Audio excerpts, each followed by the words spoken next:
கிறிஸ்துவுக்குள் அன்பான தேவனுடைய பிள்ளைகளே, இயேசு கிறிஸ்துவின் நாமத்தில் உங்களை வாழ்த்தி ஆசீர்வதிக்கிறேன். அதே நேரத்தில் நீங்கள் கிறிஸ்துவுக்குள் தேறினவர்களாக, கிருபை பெற்றவர்களாக, தேவ கிருபைக்குள் உங்களை காத்து கொண்டவர்களாக வாழ வேண்டும் என்று நான் உங்களுக்கு ஆலோசனையும் புத்தியும் சொல்லுகிறேன். பாருங்கள், இன்றைக்கு நமது தியானத்திற்காக மத்தேயு எழுதின சுவிசேஷம் 4ஆம் அதிகாரம் 9ஆம் வசனத்தை பாருங்கள். நீர் சாஷ்டாங்கமாய் விழுந்து என்னை பணிந்து கொண்டால் இவைகளை எல்லாம் உமக்கு தருவேன் என்று சொன்னான். பிரியமான தேவனுடைய பிள்ளைகளே, இயேசு கிறிஸ்து தன்னுடைய ஊழியத்தை ஆரம்பிக்கிறார். அவர் ஊழியத்தை ஆரம்பிக்கும் பொழுது பரிசுத்த ஆவியானவரின் பலத்தினால் வனாந்தரத்துக்கு நடத்தப்பட்டு அங்கே 40 நாள் உபவாசம் இருந்து ஜெபித்து, ஒருவேளை கர்த்தருடைய ராஜ்யத்தின் பணியை ஆரம்பிக்கும் பொழுது முதல்ல வந்து பிசாசு அவரை சோதித்தான் என்று பார்க்கிறோம். ஆண்டவர் இன்னும் ஊழியத்தில் காலடி எடுத்து வைக்க கூட இல்லை. ஊழியத்தின் ஆரம்ப நாட்களில் ஞானஸ்நானம் பெற்ற உடனே 40 நாள் உபவாசம் இருந்து ஜெபிக்கிறார். இனிமேல் தான் ஊழியத்துக்குள்ளே போகிறாரு. அதுக்குள்ளே பிசாசு வந்து சோதிக்கிறான். பாருங்க, அந்த பிசாசு அவரை எப்படி சோதிக்கிறான்னா, அவரை உயர்ந்த ஒரு மலைக்கு கூட்டிகிட்டு போகிறான். சகல ராஜ்யங்களையும் பாரு அப்படின்னு சொல்லி காண்பிக்கிறான். உலகத்தையும் உலகத்தின் மேன்மையையும், உலகத்தையும் உலகத்தின் ஆசீர்வாதங்களையும், உலகத்தையும் உலகத்தின் சிற்றின்பங்களையும், பல காரியங்கள் அப்படி ஆண்டவராகிய இயேசு கிறிஸ்துக்கு பிசாசானவன் காண்பித்து விட்டு சொல்கிறான், எப்பா இதையெல்லாம் நான் உனக்கு தாரேன், நீ என் பாதத்தில் விழுந்து சாஷ்டாங்கமாக என்ன வணங்கு. யோசித்து பாருங்க, உலக சிநேகம் தேவனுக்கு விரோதமான பகை என்று சொல்லப்பட்டிருக்கிறது. இந்த உலகத்தின் அதிபதியாகிய பிசாசானவன் நமது இரட்சகராகிய இயேசு கிறிஸ்துவே வஞ்சிப்பதற்காக உலகத்தின் இச்சைகளை அவரிடத்தில் கொண்டு போய் காண்பிக்கிறான். ஆனால் கர்த்தர் பாருங்க, அவர் தேவகுமாரனாய் இருந்தபடியினால், அவர் ஒரு நோக்கத்தோடு இந்த பூமிக்கு அனுப்பப்பட்டிருந்தபடியினால் அவர் அந்த பிசாசை ஜெயித்தார். தமது வார்த்தையினால் அவனோடு பேசி அவனை ஜெயித்தார், அவனை கடிந்து கொண்டார் என்று வேதம் சொல்லுகிறது. பிரியமானவர்களே, ஒரு சத்தியத்தை நீங்கள் அறிந்து கொள்ளணும். ஆவிக்குரிய வாழ்க்கையில் நாமளும் 10ஓட 11 டெய்லி காலையில் எழும்பி ஒரு அரை மணி நேரம் ஜெபம் பண்ணுவேன் பிரதர், ஒரு 4 அதிகாரம் பைபிள் வாசிப்பேன், அப்புறம் வேலைக்கு போவேன், கடமைகளை செய்வேன் அப்படின்னு சொல்லி வாழுகிறவர்களுக்கு வந்து பொதுவாக பிரச்சனை இருக்காது.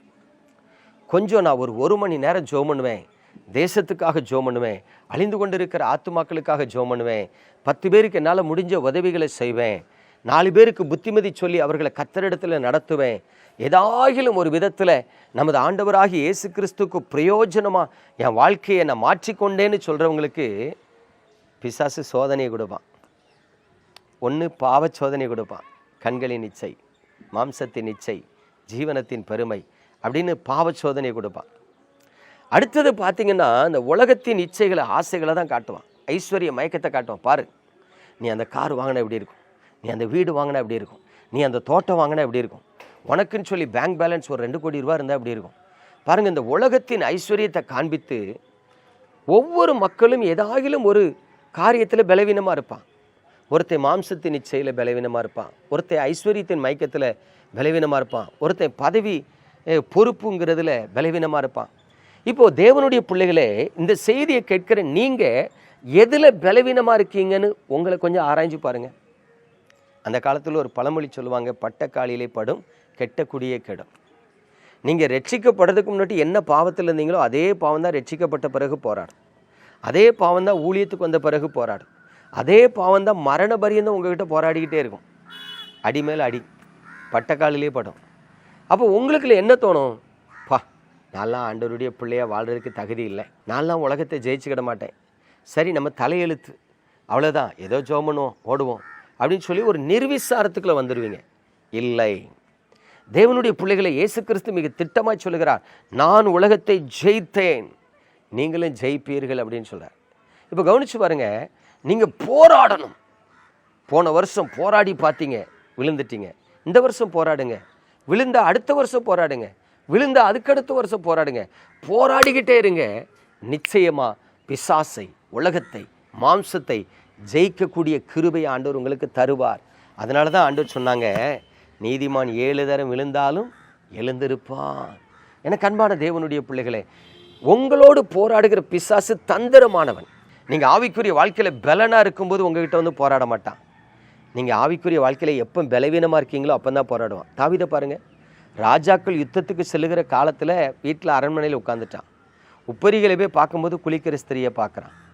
அவன் யுத்தத்துக்கு போயிருந்தான்னா அந்த சோதனைக்கு தப்பிச்சிருப்பான் தெரியுமா? அவன் யுத்தத்துக்கு போகாதனால அந்த பாவத்தில் விழுந்தான் தெரியுமா? அதே போல் ஒரு ரகசியத்தை தெரிஞ்சுக்கிடுங்க.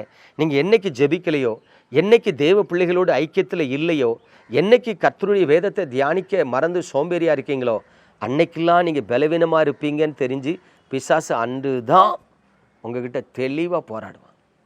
எனக்கு அன்பானவர்களே, நீங்கள் உங்களுக்கு அருமையான ஆத்மாவை பிசாசினிடத்தில் வஞ்சிக்கப்பட்டு இழந்து விடாதபடிக்கு காத்து கொள்ளுங்கள். நம்ம ஜெபிப்போமா? எங்கள் அன்பின் பரலோக தகப்பனே, பரிசுத்தமான இந்த காலை வேலைக்காக உமக்கு ஸ்தோத்திரம்.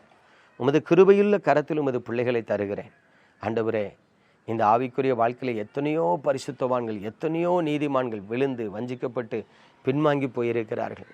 ஆண்டவரே, இன்றைக்கு இந்த செய்தியை கேட்டுக்கொண்டு இருக்கிற தேவ பிள்ளைகளை உங்கள் பலத்த கரத்தில் தந்து நான் ஜெபித்து ஆசீர்வதிக்கிறேன்.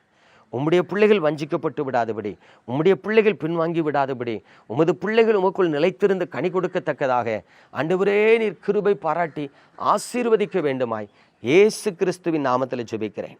சகுந்தலா, கர்த்தருடைய கிருபை உன்னை தாங்குகிறது. ஆமென். சாரோன், தேவ மகிமை உன்னிலே வெளிப்படும் என்று கர்த்தர் சொல்லுகிறார். இதோ நிச்சயமாகவே நான் உனக்கு இறங்குவேன் என்று கர்த்தர் சொல்லுகிறார். தகப்பனே, உமது முகத்தை உமது பிள்ளைகள் மீது பிரகாசிக்க பண்ணி கிருபையாய் இருப்பீராக. நன்மையினால், கிருபையினால், இரக்கத்தினால் முடிசூட்டுவீராக. இயேசு கிறிஸ்துவின் நாமத்தில் பிதாவே, ஆமென்.